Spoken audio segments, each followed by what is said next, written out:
warahmatullahi wabarakatuh. Perkenalkan, nama saya Amalia Aprianti, NIM saya 857221228. Saya mahasiswa dari Pendidikan PGSDBI UPJJ Serang. Saya ingin membuat video pembelajaran tugas mata kuliah pembelajaran terpadu.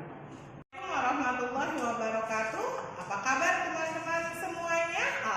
Umi Amel rasa kalian dalam keadaan sehat. Oke, sekarang sebelum kita memulai pelajaran, yuk kita baca doa dulu. Berdoa, dimulai. Selesai? Oke, sekarang dilihat teman-temannya, samping kanan kiri, depan belakang, adakah yang tidak masuk sekolah hari ini? Oh, alhamdulillah semuanya masuk sekolah. Umi Amel berharap kalian tetap dalam keadaan sehat dan bisa melanjutkan pembelajaran hingga akhir nanti ya teman-teman. Oke, sekarang Umi Amel mau lanjutkan ke materi intinya. Sekarang kita masuk ke pembelajaran. Siapa yang masih ingat pembelajaran kemarin? Kita mempelajari materi yang sudah kita pelajari. Umi Amel berharap kalian masih paham dengan materi sebelumnya.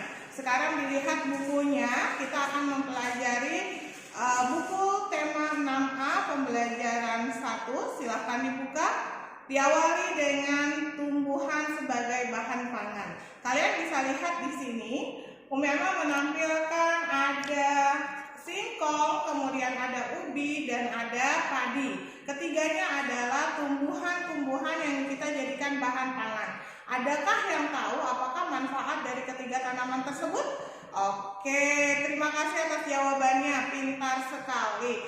Nah, dari ketiga tanaman tersebut, kita paham bahwa itu adalah sebagai makanan pokok yang kita makan sehari-hari. Sekarang coba dilihat kembali bukunya. Silahkan disimak bukunya halaman 12. Nah, di situ kalian boleh membaca. Umi Amel akan memberikan waktu selama 3 menit. Silahkan dibaca dulu teks yang ada di halaman tersebut. Bagaimana? Setelah kalian membaca teks tersebut, apakah kalian lebih paham lagi tentang tanaman jagung? Nah, dari tanaman jagung tersebut kita bisa mempelajari banyak hal, terutama tentang tanaman jagung tersebut. Tanaman jagung teksnya terdiri dari 5 paragraf. Umi Amel minta kalian dibagi menjadi 5 kelompok untuk mengerjakan tugas yang akan Umi Amel berikan. Oke, kelompok 1 siap? Terima kasih. Kelompok 2 siap? Oke. Kelompok 3 gimana? Oke. Selanjutnya kelompok 4? Baik. Selanjutnya kelompok 5? Keren. Kalau sudah terbentuk 5 kelompok, Umi Amel minta teks yang sudah kalian baca, kalian temukan ide pokok di setiap paragrafnya. Kalian masih ingat dong tentang ide pokok? Apa sih ide pokok tersebut? Ide pokok adalah kalimat utama yang menggambarkan kalimat penjelas pada suatu paragraf. Ide pokok tersebut bisa kalian jadikan panutan isi dari suatu paragraf ya. Oke, kalau sudah kalian boleh berdiskusi bersama teman-temannya tentang ide pokok yang kalian akan temukan. Oke, terima kasih. Umi Amel tadi sudah keliling dari kelompok 1, kelompok 2, kelompok 3, kelompok 4, dan kelompok 5. Alhamdulillah, semua sudah pandai dalam menemukan ide pokok. Rata-rata ide pokok yang kalian temukan ada di paragraf pertama. Nah, di teks berikutnya kita akan mempelajari tentang perkembangbiakan generatif pada tumbuhan. Ada yang tahu apa sih perkembangbiakan generatif pada tumbuhan? Oh iya, Ezan. Apa jawabannya Ezan? Perkembangbiakan generatif pada tumbuhan. Oke, betul, keren banget. Ada lagi nggak yang tahu perkembangbiakan generatif pada tumbuhan itu ada berapa? Oh, betul Edo, jawaban kamu tepat sekali. Perkembangbiakan generatif pada tumbuhan ada 9. Boleh disimak dan dibaca sendiri ya teman-teman. Oke, terima kasih teman-teman sudah mempelajari macam-macam perkembangbiakan generatif pada tumbuhan. Boleh dilanjutkan lagi materinya? Silakan dibuka buku halaman selanjutnya, yaitu adalah perkembangbiakan generatif pada tumbuhan kita lihat alat reproduksinya pada tumbuhan, yaitu bunga. Sekarang kalian perhatikan gambar bunga kembang sepatu yang ada di sini ya teman-teman. Nah, pada gambar kembang sepatu yang ada di layar, kalian bisa lihat bagian-bagian dari kembang sepatu. Dimulai dari kita fokus pada alat reproduksinya. Bunga sebagai alat reproduksi, di dalam bunga terdapat dua alat reproduksi, yaitu benang sari dan putik. Nah, benang sari sebagai alat kelamin